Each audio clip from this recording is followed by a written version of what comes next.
നിന്റെ തോട്ടത്തിലൂടെ ഒഴുകുന്ന വെള്ളം ഭൂമിയിലേക്ക് പിടിച്ചു താഴ്ത്താൻ അല്ലാഹു കഴിവുള്ളവനാണ്. ഫലൻ ലൻ തസ്തതിഅ ലഹു തലബ, ഒരിക്കലും നിനക്ക് പിന്നെ അത് കണ്ടെത്താൻ കഴിയില്ല. അങ്ങനെ കൊണ്ടുപോകാൻ അല്ലാഹു കഴിവുള്ളവനാണ് എന്ന് തന്റെ കൂട്ടുകാരനെ ഓർമ്മിപ്പിക്കുന്നു. എന്തുകൊണ്ട്? തന്റെ കൂട്ടുകാരൻ പറഞ്ഞത് അന അക്സറു മിൻക മാലൻ വഅസ്സു നഫറാ, എനിക്കല്ലേ ആളുകളും അതുപോലെ ഇൻഫ്ലുവൻസും ഉള്ളൂ, എനിക്കല്ലേ സമ്പത്ത് നിന്നെക്കാൾ കൂടുതലുള്ളത്. വമാ അظن الساعة قائمة, ഖിയാമത്ത് നാളൊന്നും വരാൻ പോകുന്നില്ലടോ ചങ്ങാതി എന്നൊക്കെ പറഞ്ഞെന്ന് മാത്രല്ല, വലഇൻ റുദിതു ഇലാ റബ്ബി ലഅജിദന്ന ഖൈറൻ മിൻഹാ മുൻഖലബ, ഇനി അല്ലാഹുവിനോട് കൊണ്ടുപോയി എന്ന് വിചാരിക്കുക, ഇതിനേക്കാളൊക്കെ ഖൈർ എനിക്ക് അവിടെ ഉണ്ടാകും എന്നൊക്കെ പറഞ്ഞ മനുഷ്യനോട് പറയാൻ നീ അങ്ങനെ പറയല്ലേ ഉപദേശിച്ചു കൊടുത്തു. ആ ഉപദേശം സ്വീകരിച്ചില്ല. അപ്പോഴാണ് തന്റെ പഴവർഗ്ഗങ്ങൾ മുഴുവനും അല്ലാഹുവിന്റെ ശിക്ഷയാൽ വലയം ചെയ്യപ്പെട്ടു. വലയം ചെയ്യപ്പെട്ടു. എങ്ങനെ എന്ന് അല്ലാഹ് പറഞ്ഞില്ല. അതിന്റെ കോണ്ടെക്സ്റ്റിൽ മനസ്സിലാവും. അല്ലാഹുവിന്റെ അദാബിനാൽ വലയം ചെയ്യപ്പെട്ടു. ചുറ്റുഭാഗത്തു നിന്നും അല്ലാഹുവിന്റെ അദാബ് വന്നു. ഇതിപ്പോ ഒരു തോട്ടമായി സങ്കല്പിക്കാം, ഒരു ബിസിനസ്സായി സങ്കല്പിക്കാം. പെട്ടെന്നൊരു ക്രൈസിസ് വന്നു. ഒരു നല്ല ഒരു ബിസിനസ്, ഒരു എന്റർപ്രൈസസ് തുടങ്ങുന്നു, നല്ല പ്രതീക്ഷയിലാണ്. വളരെ പെട്ടെന്ന് ഒരു ഗ്രോസറി തുടങ്ങി. തൊട്ടപ്പുറത്തൊരു സാധുവിന് തോന്നി ഞാൻ പുറത്തൊരു സൂപ്പർ മാർക്കറ്റ് തുടങ്ങിയാലോ. ആ വന്നതോടുകൂടെ ഇവിടുത്തെ കച്ചവടം മുടങ്ങി, ഉദാഹരണം പറയാം. അല്ലെങ്കിൽ ബിൽഡിംഗ് പൊളിക്കാൻ പോവാൻ നോട്ടീസ് കൊടുത്തു, അല്ലെങ്കിൽ സഹിക്കാൻ പറ്റാത്ത റെന്റ് വന്നു, അല്ലെങ്കിൽ വിചാരിച്ച പോലെ കച്ചവടം നടക്കുന്നില്ല. എന്തോ വലിയ പ്രതീക്ഷയിലും ആർഭാടത്തിലുമൊക്കെ ആയിരുന്നു. പക്ഷേ വളരെ പെട്ടെന്ന് അല്ലാഹു അതിനെ പിടിച്ചു താഴ്ത്തുകയാണ്. ഇതൊക്കെ അല്ലാഹു ചെയ്തുകൊണ്ടിരിക്കുന്നില്ലേ നമുക്കിടയിൽ? ഇതൊക്കെ വലിയ വലിയ മാതൃകകളാണ്, ജീവിതത്തിൽ പഠിക്കാനുള്ള പാഠങ്ങളാണ്. മനുഷ്യന്റെ ചിന്തയെ നന്നാക്കിയെടുക്കണം എന്ന് പഠിപ്പിക്കുകയാണ് അല്ലാഹു സുബ്ഹാനഹു വ തആല. വലം തകുൽ ലഹു ഫിഅതുൻ യൻസുറൂനഹു ولم تكن له فئة ينصرونه من دون الله وما كان منتصرا. അല്ലാഹുവിനെ മാറ്റി നിർത്തിയപ്പോൾ ഒരാളും അയാളെ സഹായിക്കാനുണ്ടായില്ല. ഹുനാലികൽ വലായതു ലില്ലാഹിൽ ഹഖ്, ഇവിടെയാണ് അല്ലാഹുവിന്റെ അധികാരം നിങ്ങൾക്ക് വ്യക്തമായി മനസ്സിലാവുന്നത്. ഹുനാലികൽ വലായതു ലില്ലാഹിൽ ഹഖ്, ഏത് സമ്പത്തിലും വ്യവസായത്തിലും കച്ചവടത്തിലും അധികാരം അല്ലാഹുവിനാണ്. ഹുനാലികൽ വലായ, എല്ലായിടത്തും അല്ലാഹുവിന് തന്നെയാണ് അധികാരം. പക്ഷെ ഇങ്ങനെ ഒരു തകർച്ച വരുമ്പോൾ നിങ്ങൾക്കത് ബോധ്യപ്പെടും. അതതിന്റെ അർത്ഥം. ഇവിടെ മാത്രം അല്ലാഹുവിന് അധികാരമെന്ന്, എല്ലായിടത്തും അല്ലാഹുവിനാണ് അധികാരം. പക്ഷെ ചിലപ്പോൾ നിങ്ങൾക്ക് സമ്മതിച്ചു കൊടുക്കാൻ പ്രയാസം വരും. പക്ഷെ ഇങ്ങനെ ഒരു തകർച്ച വരുമ്പോൾ നിങ്ങൾ തിരിച്ചറിയും, ശരിയാണ് കേട്ടോ, നമ്മൾ വിചാരിച്ചതുപോലെ അല്ലല്ലോ കാര്യങ്ങൾ നടക്കുന്നത് എന്ന് പറയും. വിചാരിച്ചതുപോലെ നടക്കണില്ല, അല്ലാഹു വിചാരിച്ച പോലെ നടക്കുള്ളൂ. അല്ലാഹ് ഹുനാലിക്കൽ, നമുക്ക് പ്ലാൻ ചെയ്യാം. എന്റെ കൂടെ യാത്രയിൽ ഒരാളുണ്ട് എന്ന് പറഞ്ഞു. കോഴിക്കോട് ഇറങ്ങിയ ഉടനെ തന്നെ മലമ്പുഴയിൽ പോയി. മലമ്പുഴയിൽ അദ്ദേഹത്തിന്റെ ഒരു ബിസിനസ് സംബന്ധമായ അത് കഴിഞ്ഞ് പെരിന്തൽമണ്ണയിലേക്ക് ജുമുഅക്കെത്തി. വീണ്ടും ഒരു ചെറിയ കാര്യത്തിന് വേണ്ടി പോയി. രാത്രി പുരയിലെത്തുന്ന ഒരു ടൈം ടേബിൾ ആക്കിയിട്ട് ഇവിടുന്ന് പോവാണ്. പക്ഷേ കോടമഞ്ഞുകൊണ്ട് നമ്മുടെ ഡ്രൈവർക്ക് അവിടെ ഇറക്കാൻ പറ്റിയില്ല. കൊച്ചിയിലേക്ക് പോകുന്നു, 1 മണിക്കൂർ അവിടെ നിർത്തിയിടുന്നു. ഇറങ്ങൂലേ എന്നുള്ള പ്രയാസമായി. വീണ്ടും കരിപ്പൂരിലേക്ക് തന്നെ തിരിച്ചു വന്നു. അപ്പോഴേക്കും പ്ലാനൊക്കെ തെറ്റിയപ്പോൾ അദ്ദേഹം പറയാം, നമുക്ക് പ്ലാൻ ചെയ്യാൻ ഒരു അധികാരമൊക്കെ ഉണ്ട് എന്നൊക്കെ തോന്നും, പക്ഷെ നടക്കുന്നത് അള്ളാന്റെ പ്ലാൻ. അന്ന് ഞാൻ ഒരു പ്ലാനൊന്നും 2 ദിവസത്തിന് പോയ ആളാണ്, പക്ഷേ ടൈം ടേബിളൊക്കെ തെറ്റിപ്പോയി. സുബ്ഹാനല്ലാഹ്, അള്ളാഹുവിന്റെ ടൈം ടേബിളേ നടക്കുള്ളൂ. നമുക്ക് പ്ലാൻ ചെയ്യാം, പക്ഷെ അള്ളാഹുവിന്റെ ചില കണക്കുകളുണ്ട്, അതേ നടക്കുള്ളൂ. ഹുനാലിക്കൽ വലായ ലില്ലാഹിൽ ഹഖ്, എല്ലാറ്റിന്റെയും അധികാരം അല്ലാഹുവിന്. ഇവിടെ നിങ്ങൾക്കത് ബോധ്യപ്പെടുത്തുന്നു. ഹുവ ഖൈറുൻ സവാബൻ വ ഖൈറുൻ ഉഖബ, ഏറ്റവും നല്ലത് നിങ്ങൾക്ക് പ്രതിഫലമായി നൽകുന്നവനും ഏറ്റവും നല്ലത് പകരം നൽകുന്നവനും അല്ലാഹു തന്നെയാണ്. നഷ്ടം വന്ന കച്ചവടക്കാർക്ക് അല്ലാഹു ഖൈർ പകരം കൊടുക്കട്ടെ. കച്ചവടം ജോലിയും നഷ്ടപ്പെട്ടവർക്ക് അല്ലാഹു അതിന് പകരം ഖൈർ നൽകട്ടെ. ആമീൻ യാ റബ്ബൽ ആലമീൻ. പരിശുദ്ധ റസൂലുള്ളാഹി സ്വല്ലല്ലാഹു അലൈഹി വസല്ലം അല്ലാഹുവിന്റെ കലാം ഉദ്ധരിച്ചുകൊണ്ട് പഠിപ്പിക്കുകയാണ്, മനുഷ്യ ചിന്തയിൽ ഏറ്റവും മോശപ്പെട്ട ചിന്തയാണ് ഈ മനുഷ്യന്റെ ചിന്ത. ഈ മനുഷ്യൻ പറയുന്നത്, ഞാൻ നിങ്ങളെക്കാളും മെച്ചപ്പെട്ടവനല്ലയോ ഈ ചിന്ത ഒരാണിന് പാടില്ല, ഒരു പെണ്ണിനും പാടില്ല. എന്തുകൊണ്ട് അങ്ങനെ വന്നാൽ സഅസ്രിഫു അൻ ആയാതി അല്ലദീന യതകബ്ബറൂന ഫിൽ അർളി ബിഗൈറിൽ ഹഖ് وإن يروا كل آية لا يؤمنوا بها وإن يروا سبيل الرشد لا يتخذوه سبيلا. ഇതുപോലെയുള്ള അഹങ്കാരം മനസ്സിലുണ്ടാകുന്ന ആളുകൾ സത്യം പറഞ്ഞു കൊടുത്താൽ അംഗീകരിക്കാൻ കഴിയാതെ വരും. സത്യം പറഞ്ഞു കൊടുത്താൽ ഞാൻ അംഗീകരിക്കൂല, എനിക്കത് ബാധകമല്ല.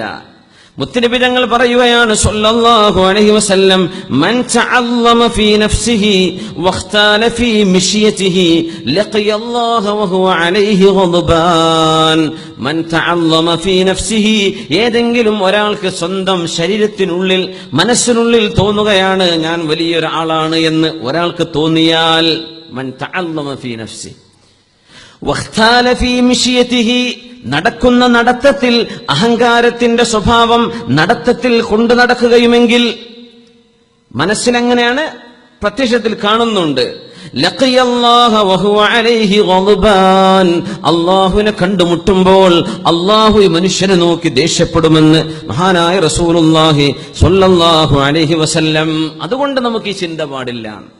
ഇതൊക്കെ ഒരു പേഴ്സണാലിറ്റി ഡെവലപ്മെന്റ് ക്ലാസ്സിലൊന്നും ഇങ്ങനെ പറഞ്ഞുതരാൻ കഴിയില്ല അവർക്ക്. ഇതൊക്കെ അള്ളാഹുവിന്റെ ദീനാണ്. മനസ്സിന്റെ ഏറ്റവും നല്ല കാർഡിയോളജി ഡിപ്പാർട്ട്മെന്റ് ഇസ്ലാമിക് സ്റ്റഡീസിലാണ്.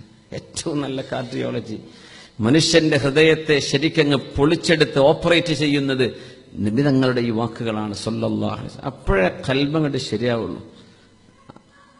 എന്തൊക്കെയാണ് ചെയ്യാറുള്ളത്? Angioplasty, angiogram. ഹൃദയത്തിന്റെ ഹോളുകൾ നമ്മൾ അടക്കണില്ലേ? ആ ഹോൾ അടക്കുന്നതിൽ, അതിന്റെ വികാസപ്പെടുത്തുന്നതിൽ, അതിന്റെ പ്രവർത്തനത്തെ ഫംഗ്ഷനിങ് ശരിയാക്കിയെടുക്കുന്നതിൽ ഏറ്റവും വലിയ പങ്ക് നമ്മുടെ തസ്കിയത്തിനാണ്. മനുഷ്യ ഹൃദയത്തെ ഈമാനികമായി സ്ഫുടം ചെയ്തെടുക്കുന്നതാണ്. അല്ലാഹു തആല നമ്മുടെ ഖൽബുകളൊക്കെ നന്നാക്കി തരട്ടെ. അതിന്റെ ചില കാരണങ്ങളും അതിന്റെ ചില അവസ്ഥകളെ സംബന്ധിച്ചുമായിരുന്നു നമ്മൾ ഏതാനും മാസങ്ങൾക്ക് മുമ്പ് ഇവിടെ തുടങ്ങി വെച്ചപ്പോ നമ്മൾ ആ വിഷയം ചർച്ച ചെയ്തത്. അള്ളാഹുവിനോട് സഹായം ചോദിക്കണമെന്നാണ്.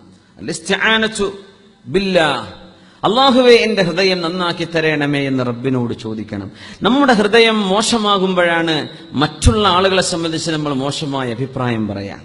ഒരു പെണ്ണിന് മറ്റൊരു പെണ്ണിനെ സംബന്ധിച്ച് അവള് മോശക്കാരിയാണ് കേട്ടോ, അല്ലെങ്കിൽ അവൾ ശരിയില്ല, അവൾ ആള് വളരെ മോശമാണ്, ആ കാണുന്ന പോലെയൊന്നല്ല എന്നൊരു പെണ്ണിന് തോന്നുന്നത് അവളുടെ ഹൃദയം മോശമായതുകൊണ്ടാണ്. ഒരാണിന് മറ്റൊരാളെ സംബന്ധിച്ച് അവൻ മോശക്കാരനാണെന്ന തോന്നൽ സ്വയം മോശമായതിന്റെ അടയാളമാണെന്നാണ്. അള്ളാഹു കാത്തുരക്ഷിക്കട്ടെ. അൽ-ഇസ്തിആനതു ബില്ലാഹ്, അള്ളാഹുവിനോട് സഹായം ചോദിക്കുക. അതിന്റെ പരിഹാരം ദവാമു ഹുദൂരി മജാലിസിൽ ഇൽം, ഇൽമിന്റെ മജ്ലിസുകളിൽ നിരന്തരം വന്നിരിക്കലാണ്. ഇൽമിന്റെ മജ്ലിസിൽ വന്നിരിക്കണം, ഇൽമിന്റെ മജ്ലിസിൽ വന്നിരിക്കുക നിരന്തരം, ദവാം, ഓൺ എ കോൺസ്റ്റന്റ് ബേസിസ്. നമ്മൾ എന്ത് ചെയ്യുക? നിരന്തരം കൊണ്ടു നടക്കണം. ഒരിക്കൽ വന്നു പിന്നെ അങ്ങ് മുങ്ങി അങ്ങനെയല്ല. സൗകര്യപ്പെടുന്നുണ്ടെങ്കിൽ എപ്പോഴും വരണം. ഇൽമിന്റെ മജ്ലിസിലും വന്നിട്ട് ഗീബത്തും നമീമത്തും പറയുകയാണെങ്കിൽ പിന്നെ പറയാനില്ല. ഇൽമു കേൾക്കാൻ വേണ്ടി വരാ, പിന്നെ മറ്റുള്ള കുറ്റം പറയാം, ഇവനെ കുറ്റം പറയാ, അവളെ കുറ്റം പറയാ. പിന്നെ ഇപ്പൊ എന്തിനാ വരാണ്ടിരിക്കുക നല്ലത്. ഓക്കെ, എന്ത് ചെയ്യണ്ട? മജാലിസുൽ ഇൽമ് തസ്കിയത്തിന്റെ മജ്ലിസാണ്. നമ്മെ ശുദ്ധിയാക്കിയെടുക്കുന്ന സ്ഥലമാണ്. അവിടെ നമ്മൾ അശുദ്ധിയാക്കരുത്. അള്ളാഹു നമുക്ക് തൗഫീഖ് തരട്ടെ. അതിന് അതിനൊരു പരിഹാരം പറയുന്നത് അൽ യഖീനു ബി അന്നൽ മിന്നത ലില്ലാഹി അസ്സ വജല്ല. ഏത് നന്മയും ഏത് സൗകര്യവും ഏത് അനുഗ്രഹവും തരുന്നത് അള്ളാഹുവിന്റെ ഔദാര്യമാണ്. അവൻ ഉദ്ദേശിക്കുമ്പോൾ അള്ളാഹുവിനെ കൊണ്ടുപോവാൻ കഴിയും. ഇത് മനസ്സിൽ കൊണ്ടു നടക്കലാണ്. മറ്റൊരു പരിഹാരം തഅമ്മൽ ഉയൂബൻ നഫ്സി, നിന്റെ സ്വയം നിന്നെ ഒരു വിചാരണയ്ക്ക് വിധേയമാക്കുകയും നിന്റെ കുറ്റവും കുറവും നീ തന്നെ മനസ്സിലാക്കിയെടുക്കലുമാണ്. എന്റെ കുഴപ്പം ഞാൻ മനസ്സിലാക്കുക, നിങ്ങളുടേത് നിങ്ങൾ മനസ്സിലാക്കുക. ഓരോരുത്തരും അവനവന്റെ കുഴപ്പം മനസ്സിലാക്കിയാൽ ഈ ലോകം നന്നാവും. നമ്മൾ എന്താ ഇപ്പൊ ലോക മുസ്ലിമീങ്ങൾക്ക് പരിഹാരമില്ലാത്തത്? ലോകം ഒക്കെ പോട്ടെ, ലോക മുസ്ലിമിന്റെ കഥ വിട്. നീ നിന്റെ അവസ്ഥ എന്താന്ന് മാത്രം ചിന്തിക്കും. നീ നന്നായോ? നിന്നെ നന്നാക്കിയെടുത്തോ എങ്കിൽ നിന്റെ വീട്ടുകാർ നന്നാവും. വീട്ടുകാർ നന്നായ അയൽവക്കങ്ങൾ നന്നാവും. നന്നാവുമ്പോൾ ഒരു മഹല്ല് നന്നാവും. അങ്ങനെ മുസ്ലിം ഉമ്മത്തിന് മാറ്റം ഉണ്ടാക്കാൻ കഴിയും. ഒറ്റയടിക്ക് ലോക വിഷയങ്ങളൊക്കെ ചർച്ച ചെയ്യുക ഒക്കെ നല്ലത് തന്നെയാണ്. പക്ഷെ എന്ത് ചെയ്യണം? നമുക്ക് ചെയ്യാൻ പറ്റുന്ന കാര്യങ്ങൾ ചെയ്തതിന് ശേഷമാവാം നിരൂപണങ്ങൾ, അല്ലേ? അപ്പോ തസ്കിയത്തുൻ നഫ്സ് അനിവാര്യമാണ്. റസൂലുള്ളാഹി സ്വല്ലല്ലാഹു അലൈഹി വസല്ലമ തങ്ങൾ, ഹബീബായ തങ്ങളുടെ ജീവിതത്തിലൂടെ നബി തങ്ങൾ പഠിപ്പിക്കുമായിരുന്നു. കാന യജ്ലിസു അലൽ അർളി, നബി തങ്ങൾ ഭൂമിയിൽ ഇരിക്കുമായിരുന്നു സ്വല്ലല്ലാഹു അലൈഹി വസല്ലം. അത് ഖുയല എന്ന് പറഞ്ഞ താൻപോരിമ എന്നൊക്കെ നമ്മൾ മലയാളത്തിൽ പറയും. അതിനെ ബ്രേക്ക് ചെയ്യാനുള്ള, പ്രത്യേകിച്ച് നമ്മളൊരു സ്ഥാനം വഹിക്കുകയാണെങ്കിൽ അതൊരു വലിയ പരീക്ഷണമാണ്.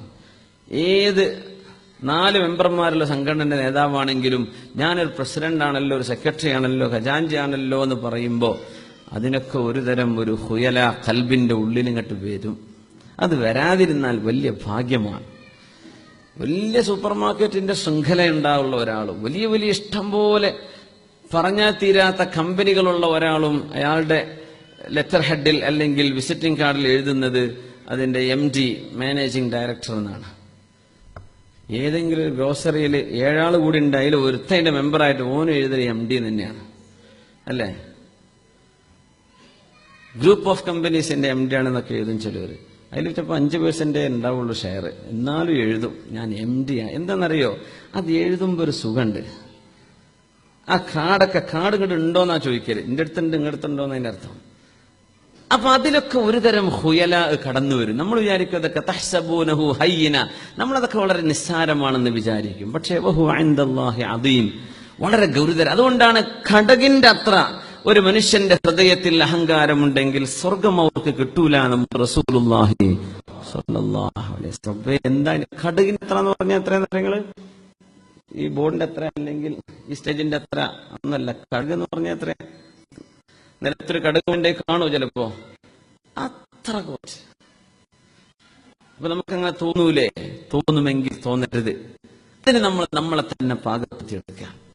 അതുകൊണ്ടാണ് നബി തങ്ങൾ സ്വല്ലല്ലാഹു അലൈഹി വസല്ലം കാന യജ്ലിസു അലൽ അർദ്, മണ്ണിൽ ഇരിക്കുമായിരുന്നു സ്വല്ലല്ലാഹു അലൈഹി വസല്ലം, നിലത്തിരിക്കുമായിരുന്നു നബി തങ്ങൾ സ്വല്ലല്ലാഹു അലൈഹി വസല്ലം. യജ്ലിസു അലൽ അർദ് വയഅകുലു അലൽ അർളി, താഴരുന്നു കൊണ്ട് നബി തങ്ങൾ ഭക്ഷണം കഴിക്കുമായിരുന്നു. വയഅതഖിലു ശാഹ്, നബി തങ്ങൾ ആടുകളെ കെട്ടിയിടുമായിരുന്നു സ്വല്ലല്ലാഹു അലൈഹി വസല്ലം. ഇസ്ലാമിക് സാമ്രാജ്യത്തിന്റെ വിജയത്തിന് വേണ്ടി സൈന്യങ്ങളെ നിയോഗിക്കുന്ന റസൂലുള്ളാഹി സ്വല്ലല്ലാഹു അലൈഹി വസല്ലം അവിടുത്തെ വീട്ടിലെ ആടിന്റെ കയർത്തിട്ട് മരത്തിൽ പിടിച്ചു കെട്ടുമായിരുന്നു സ്വല്ലല്ലാഹു അലൈഹി വസല്ലം. വയുജീബു ദഅവതൽ മംലൂക്, അടിമയായിരുന്ന ഒരാളിന്റെ ക്ഷണത്തിന് ഉത്തരം നൽകുമായിരുന്നു. അടിമയുടെ ക്ഷണം, കല്യാണത്തിന് ക്ഷണിക്കുക എന്ന് പറയില്ലേ, ക്ഷണക്കത്ത് കിട്ടി. ക്ഷണം എന്ന് പറഞ്ഞുകൂടാ നമ്മൾ മനസ്സിലാക്കിയിട്ടുണ്ട്. ക്ഷണം എന്ന് പറഞ്ഞാൽ മരണം എന്ന ക്ഷണം, അത് ഇൻവിറ്റേഷനാണ്. ക്ഷണം സ്വീകരിക്കുക. അത് ആരുടെ? അൽ മംലൂക്ക്, അടിമയുടെ. അടിമ ആരാ നമ്മൾ മനസ്സിലാക്കണം. കന്നുകാലികളെ അങ്ങാടിച്ചന്തയിൽ വിൽക്കപ്പെടുന്ന പോലെ വിൽക്കപ്പെടുന്ന മനുഷ്യന്മാരായിരുന്നു ആര്? അടിമകൾ. ഒരടിമ വന്ന് വിളിക്കുക, നബിയെ എന്റെ വീട്ടിലേക്ക് വരണം, അല്ലെങ്കിൽ ഒരു ആവശ്യമുണ്ട് നബിയെ എന്ന് കാണണം. സൗകര്യമുണ്ടോ? ഹബീബായ തങ്ങൾ ഇതിന് ഉത്തരം കൊടുത്തിരിക്കും സ്വല്ലല്ലാഹു അലൈഹി വസല്ലം. വയർകബുൽ ഹിമാറ, ഹബീബായ സ്വല്ലല്ലാഹു അലൈഹി വസല്ലം തങ്ങൾക്ക് മുന്തിയ ഖസ്വ എന്ന ഒട്ടകം ഉണ്ടായിരിക്കെ തന്നെ യർകബുൽ ഹിമാറ, നബി തങ്ങൾ കഴുതപ്പുറത്ത് യാത്ര ചെയ്തിട്ടുണ്ട് സ്വല്ലല്ലാഹു അലൈഹി വസല്ലം. ജീവിതത്തിന്റെ ലാളിത്യം കാണിക്കുകയാണ്. വയഖൂലു, അവിടെന്ന് പറയും, ഇന്നമാ അന അബ്ദുൻ, ഞാനൊരു അടിമയാണ്. ആകുലു കമാ യകുലുൽ അബ്ദു, ഒരടിമ തിന്നുന്ന പോലെ ഞാൻ തിന്നും. വയഖിഫു റസൂലുള്ളാഹി സ്വല്ലല്ലാഹു അലൈഹി വസല്ലം തങ്ങൾ അടിമ ഇരിക്കുന്ന പോലെ ഇരിക്കും, അടിമ നിൽക്കുന്ന പോലെ നിൽക്കും, വളരെ വിനയത്തോടെ താഴ്മയോടുകൂടെ. നബി തങ്ങളെ കണ്ട് വിറച്ചു നിൽക്കുന്ന മനുഷ്യനോടാ മുത്തുനബി തങ്ങൾ പറഞ്ഞത്, ഹൗവിൻ അലൈക, ശാന്തമായിരുന്നോളൂ. ഫഇന്നമാ അന ഇബ്നു ഇംറഅത്തിൻ മിൻ ഖുറൈശിൻ കാനത് തഅകുലുൽ ഖദീദ്, ഉണക്കറൊട്ടി തിന്നിരുന്ന ഖുറൈശി പെണ്ണിന്റെ മോനാണ് ഞാൻ. ഉണക്കറൊട്ടി തിന്ന ഉമ്മയാണ് എന്റെ ഉമ്മ. നമ്മൾ എന്താ പറയല്? തറവാടിന്റെ മഹിമയാ പറയല്. ഇങ്ങനെയൊക്കെ ആണെങ്കിലും നാടുകളിൽ കഞ്ഞു കുടിക്കാൻ വകയില്ലാത്ത കാലത്ത് എന്റെ വല്യാപ്പാന്റെ വീട്ടിൽ ചോറ് വിളമ്പുമായിരുന്നു. അങ്ങനെ കഥ പറയല്. മറിച്ചുള്ള കഥ ആരും പറയാറില്ല, എല്ലാത്തിനും ഉണ്ടാണ്ടിരിക്കും. മറിച്ച് പറയുന്നവരുണ്ട് കേട്ടോ. അങ്ങനെയുണ്ട്. അള്ളാഹു ഇപ്പോഴല്ലേ നിഅമത്തൊക്കെ തന്നത്. ഒരുപാട് കഷ്ടപ്പെട്ടിട്ടുണ്ട്. വാപ്പ ഒരുപാട് കഷ്ടപ്പെട്ട് വളർത്തിയതാണ്. ഞങ്ങളുടെ മുൻ ചരിത്രങ്ങളൊക്കെ അങ്ങനെയാണ്. കഷ്ടപ്പെട്ടിട്ട് കഞ്ഞി കുടിക്കാൻ വറ്റ് കിട്ടൂല, എന്നാലും കഞ്ഞിന്റെ വെള്ളം കിട്ടുമോ എന്നൊക്കെ വിചാരിച്ച് നടന്നിട്ടുണ്ട് എന്നൊക്കെ അള്ളാഹുവിന്റെ നിഅമത്തിന് ശുക്ർ ചെയ്യാൻ പറയുന്നവരുണ്ടാകാം. മുത്തുനബി തങ്ങൾ പറയാണ്, എന്തിനാ പേടിക്കുന്നത്, എന്തിനാണ് ഈ വിറക്കുന്നത്, എന്തിനാ വിറക്കുന്നത്?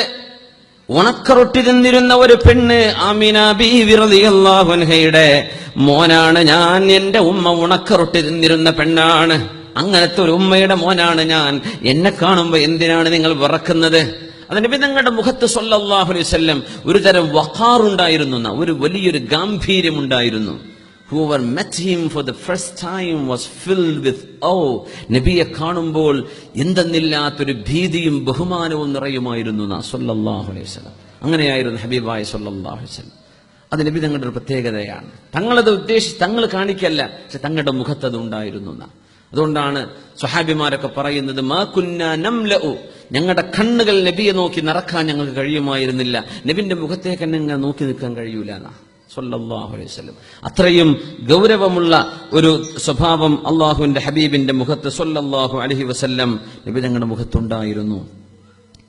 ഹബീബായ സല്ലല്ലാഹു അലൈഹി വസല്ലം തങ്ങളെ സംബന്ധിച്ച് ഹദീസിന്റെ കിതാബുകളിൽ കാണാം. അനസ് റളിയല്ലാഹു അൻഹു പറയുന്നുണ്ട്, ഇൻ കാനത്തിൽ അമതു മിൻ ഇമാഇൽ മദീന ലതഅഖുദു ബിയദിൻ നബി സല്ലല്ലാഹു അലൈഹി വസല്ലം ഫതൻതലിഖു ബിഹി ഹൈതു ശാഅത്. ഇൻ കാനത്തിൽ അമതു മിൻ ഇമാഇൽ മദീന, മദീനയിലെ അടിമപ്പെണ്ണുങ്ങളിൽപ്പെട്ട ഏതെങ്കിലും ഒരു അടിമപ്പെണ്ണുങ്ങൾ ലതഅഖുദു ബിയദിൻ നബി, റസൂലുള്ളാഹി സ്വല്ലല്ലാഹു അലൈഹി വസല്ലം തങ്ങളുടെ കൈപിടിച്ചു വരും. നബി തങ്ങളുടെ കൈപിടിക്കും. അവര് ഏതോ ആഫ്രിക്കൻ രാജ്യങ്ങളിൽ നിന്ന് വന്നവര്, അടിമകളായി കൈമാറ്റം ചെയ്യപ്പെടുന്നവര്, ഉടമസ്ഥന്മാർ പ്രഹരിക്കുകയും മടിക്കുകയും ചെയ്യുന്നവര്, എങ്ങനെയെങ്കിലും ഒരു മോചനം കിട്ടിയെങ്കിലെന്ന് ആഗ്രഹിച്ച് നടക്കുന്ന ആളുകൾ, ആരാരും അവർക്ക് സമാധാനം പറയാനുണ്ടാവില്ല. അങ്ങനത്തെ അടിമക പെണ്ണുങ്ങൾ ചില ഹദീസിൽ കാണും, വകാന ഫീ അഖ്ലിഹാ ഷൈഉൻ, ബുദ്ധിക്ക് തകരാറ് പോലും ഉണ്ടായിരുന്ന, ബുദ്ധി സ്ഥിരതയില്ലായിരുന്ന ചില അടിമപ്പെണ്ണുങ്ങൾ അല്ലാഹുവിന്റെ റസൂലിന്റെ അരികത്തേക്ക് വരികയും, നബിയെ എനിക്ക് ഇന്ന സാധനം വേണം, അങ്ങ് വാങ്ങിച്ചു തരണം എന്ന് പറഞ്ഞ് നബി തങ്ങളുടെ കൈപിടിക്കുകയും മദീനയുടെ അങ്ങാടികളിൽ ഏത് കടയിൽ നിന്ന് എന്താണ് നിങ്ങൾക്ക് വേണ്ടത് എന്ന് ചോദിച്ച് ആ പെണ്ണുങ്ങളുടെ ആവശ്യങ്ങൾ വാങ്ങിച്ചു കൊടുക്കാൻ നബി തങ്ങൾ കൂടെ നടന്നിട്ടുണ്ടായിരുന്നു എന്ന് മഹാനായ അനസ് ഇബ്നു മാലിക് റളിയല്ലാഹു അൻഹു. ആരാണിത്? ലോകത്തെ VIP അല്ലെ, അങ്ങനെ പറഞ്ഞൂടെ? റസൂലുള്ളാഹി സ്വല്ലല്ലാഹു അലൈഹി വസല്ലം. അങ്ങനെ ഒരു സാധാരണക്കാരന് ഇടപെടാൻ പറ്റുന്ന ഒരു പ്രകൃതം, സാധാരണക്കാരന് അപ്രോച്ച് ചെയ്യാൻ പറ്റുന്ന ഒരു സ്വഭാവം. ഇതെന്തിനാണെന്നറിയോ? ഞാൻ എന്ന ആ ഒരു ചിന്തയെ തകർത്തുകളയാനാണ്. ഇതെല്ലാ നേതാക്കന്മാർക്ക് മാത്രമൊന്നല്ല. ഒരു കമ്പനിയിൽ ആദ്യം ചെന്ന് ജോലിക്ക് കയറിയോ പിന്നെ വരുന്നവനോട് ഒരു തരം അഹങ്കാരം കാണിക്കും. കോളേജിലൊക്കെ റാഗിങ് കാണിക്കണ പോലെ, ഞാൻ കഴിഞ്ഞൊല്ലം വന്ന ആളല്ലേ, ഇപ്പൊ വന്നിട്ടല്ലേ ഉള്ളൂ എന്ന് അതിന്റെ ആകത്തുക. ഈ പുതുതായി വന്ന സാധുവായ വിദ്യാർത്ഥി അവനോട് ഒരു ദുൽമും ചെയ്തിട്ടില്ല. അവന് തോന്നുന്നൊരു അഹങ്കാരം, ഞാൻ പഴയ ആളല്ലേ. പഴയ ജോലിക്കാർ പുതിയവരോടൊക്കെ ഒരു തരം ഒരു വല്ലാത്തൊരു നോട്ടവും ഒരു പെരുമാറ്റമൊക്കെ, ഞാൻ ഇവിടുത്തെ തറവാട്ടുകാരനാണ് കേട്ടോ, എന്നോട് വല്ലാണ്ട് കളിക്കണ്ട എന്നൊക്കെയുള്ള ഒരു ഞെട്ടിക്കലൊക്കെ നമ്മുടെ മലയാളികളുടെ ഇടയിലൊക്കെ എല്ലാം ഉണ്ട്. നിങ്ങൾ വെറുതെ ചിരിക്കാണ്ടിരിക്കാനല്ലേ, സംഗതി അങ്ങനെ തന്നെയാണ്. അതൊക്കെ ഒരുതരം അഹങ്കാരം തന്നെയാണെന്ന്. അതിനൊക്കെ പറിച്ചിടാൻ കഴിയണം, അതൊക്കെ പറിച്ചെറിയാൻ കഴിയണം. എന്റെ റിസ്ക് അള്ളാന്റെ കയ്യിലാണ്, എന്റെ റിസ്ക് അള്ളാന്റെ കയ്യിലാണ്. അത് മുതലാളിയോ മാനേജറോ സിഇഒയോ എന്റെ സൂപ്പർവൈസറോ വിചാരിച്ചാൽ അള്ളാഹു തരാൻ വിചാരിച്ച റിസ്ക് അള്ളാഹുവിനല്ലാതെ ഒഴിവാക്കാൻ കഴിയില്ല. ഇതാണ് നമ്മുടെ അഖീദയും നമ്മുടെ വിശ്വാസവും. പിന്നെന്തിനെ പേടിക്കണ്ട? നമ്മുടെ ജോലി ചെയ്യാം. എന്നോട് എന്താ ജോലി ചെയ്യാൻ, ഞാൻ അത് ചെയ്യാം. അതിന്റെ അടിയിൽ കൂടെ മസ്കടിക്കാൻ നടക്കണ്ട. കാരണം അങ്ങനെ സോപ്പിട്ടാ പിന്നെ എന്റെ പണി ഇവിടെ നിലന്ന് കിട്ടും, അങ്ങനെയൊന്നും വിചാരിക്കണ്ട. വലിയ സിഇഒമാരുടെ കഥയൊക്കെ കേട്ടത്, റൂമൊക്കെ പൂട്ടി കൊടുക്കുകയാണ്, പൊയ്ക്കോളി എന്ന് പറയാനേ. ചെന്ന് നോക്കുമ്പോ ജോലി നഷ്ടപ്പെട്ടിട്ടുണ്ട്, കാണുന്നില്ലേ? ആർക്കൊന്നും അല്ലാഹുവിനല്ലാതെ ഇടപെടാം. ഹബീബായ സ്വല്ലല്ലാഹു അലൈഹി വസല്ലമ തങ്ങൾ ഇദാ സ്വാഫഹ റജുലു, നബി തങ്ങളോട് അസ്സലാമു അലൈക്കും എന്ന് ആരെങ്കിലും സലാം പറഞ്ഞാൽ, ലം യൻസി യദഹു മിൻ യദിഹി, നബി തങ്ങൾ തങ്ങളുടെ കൈ അയാളുടെ കയ്യിൽ നിന്ന് വലിക്കൂല. ഹത്താ ഹുവല്ലദീ യൻസിഉ യദഹു, ആ നബിയെ കാണാൻ വന്ന ആള് കൈവലിക്കുന്നവരെ നബി തങ്ങൾ കൈവലിക്കുമായിരുന്നില്ല സല്ലല്ലാഹു അലൈഹി വസല്ലം. ഒരാൾ വന്ന് സലാം പറഞ്ഞാൽ തങ്ങൾ വലിക്കൂല സല്ലല്ലാഹു അലൈഹി വസല്ലം. അല്ലാഹ്, ഇതാണ് വിശുദ്ധ ഖുർആൻ ജീവിച്ചു കാണിച്ചു നബിതങ്ങൾ എന്ന് പറഞ്ഞതിന് അർത്ഥം ഇതാണ്. സൂറത്തുൽ കഹ്ഫ് ജീവിച്ചു കാണിക്കുകയാണ് അഷ്റഫുൽ ഖൽഖ് സ്വല്ലല്ലാഹു അലൈഹി വസല്ലം. ഈ മനുഷ്യന്റെ ദുസ്വഭാവങ്ങൾ അല്ലാഹു അനാവരണം ചെയ്യുമ്പോ ഇതൊന്നും എന്റെ ഉമ്മത്തികളിൽ വരരുത് എന്ന് പറയുന്നവർ. കാന യസൂറുൽ അൻസ്വാർ, നബിതങ്ങൾ മദീനക്കാരെ കാണാൻ ചെല്ലുമ്പോ വയുസല്ലിമു അലാ സുബിയാനിഹിം, അവരിലെ കുട്ടികളോട് നബിതങ്ങൾ സലാം പറയും സ്വല്ലല്ലാഹു അലൈഹി വസല്ലം. തങ്ങൾ അങ്ങോട്ട് കുട്ടികളോട് സലാം പറയും. നമ്മൾ തങ്ങളുടെ അളമത്ത് മനസ്സിലാക്കുമ്പോഴാണ് ഈ പറയുന്നതൊക്കെ ഉൾസാരം മനസ്സിലാവുള്ളൂ. തങ്ങൾ ആരാണ് നമ്മൾ അറിയണം. സ്വല്ലല്ലാഹു അലൈഹി വസല്ലം. വയംസഹു റൂസഹും, ചെറിയ കുട്ടികളുടെ തലയിൽ തങ്ങൾ തലോടിക്കൊണ്ടിരിക്കും. വയഊദു മർദാഹും, അവരിൽ രോഗിയായി കിടക്കുന്ന ആളുകളെ നബി തങ്ങൾ ചെന്ന് സന്ദർശിക്കും. വയശ്ഹദു ജനായിസഹും, അവർ മരിച്ചവരുടെ മയ്യിത്തിനെ നബി തങ്ങൾ അനുഗമിക്കും. യദഊനഹു ഇലാ ഖുബ്സിശ് ശഈർ, ബാർലി കൊണ്ടുണ്ടാക്കിയ റൊട്ടി, ഗോതമ്പിന്റെ റൊട്ടി ബാർലിയേക്കാൾ മെച്ചപ്പെട്ടതാണെന്നാണ്. ഗോതമ്പ് കിട്ടാത്ത ഒരു ബാർലി കൊണ്ടാണ് എന്ത് ചെയ്യുക, റൊട്ടി ഉണ്ടാക്കുക. അതൊക്കെ വളരെ പാവപ്പെട്ടവരുടെ രീതിയാണെന്നാണ്. അപ്പൊ ഷൈറിന്റെ ബാർലിയുടെ റൊട്ടിയിലേക്ക് നബി തങ്ങളെ വിരുന്നിന് വിളിച്ചാൽ ഫമാ യറുദ്ദുഹും, നബി തങ്ങൾ വരാതിരിക്കൂല. അതിനും നബി തങ്ങൾ ഒരുക്കമാണ്, തങ്ങൾ ഉത്തരം കൊടുക്കും സല്ലല്ലാഹു അലൈഹി വസല്ലം. സല്ലല്ലാഹു അലൈഹി വസല്ലം. ഇതാണ് ഹബീബായ തങ്ങൾ സല്ലല്ലാഹു അലൈഹി വസല്ലം. ഖുസിമത് തവാദുഉ ഫിൽ അനാമി ജമീഇഹിം, قسمت التواضع في الأنام جميعهم فذهبت أنت فقدته بزمامه. അല്ലാഹു തആല വിനയം എന്ന സ്വഭാവം മനുഷ്യരിൽ മുഴുവനും വീതിച്ചു കൊടുത്തപ്പോൾ അത് മുഴുവനും നബിയെ നിങ്ങൾ വാരിയെടുത്തല്ലോ. ജനങ്ങൾക്ക് ഓരി വെച്ചുകൊടുത്തപ്പോ ഇത് മുഴുവനായി നബിയെ നിങ്ങൾ എടുത്തു കളഞ്ഞല്ലോ. ഖുസിമത് തവാദുഉ ഫിൽ അനാമി ജമീഇഹിം فذهبت أنت فقدته بزمامه. صلوا على النبي محمد وآله. اللهم صل على محمد وعلى آل سيدنا محمد وبارك وسلم عليه. جزاكم الله خير.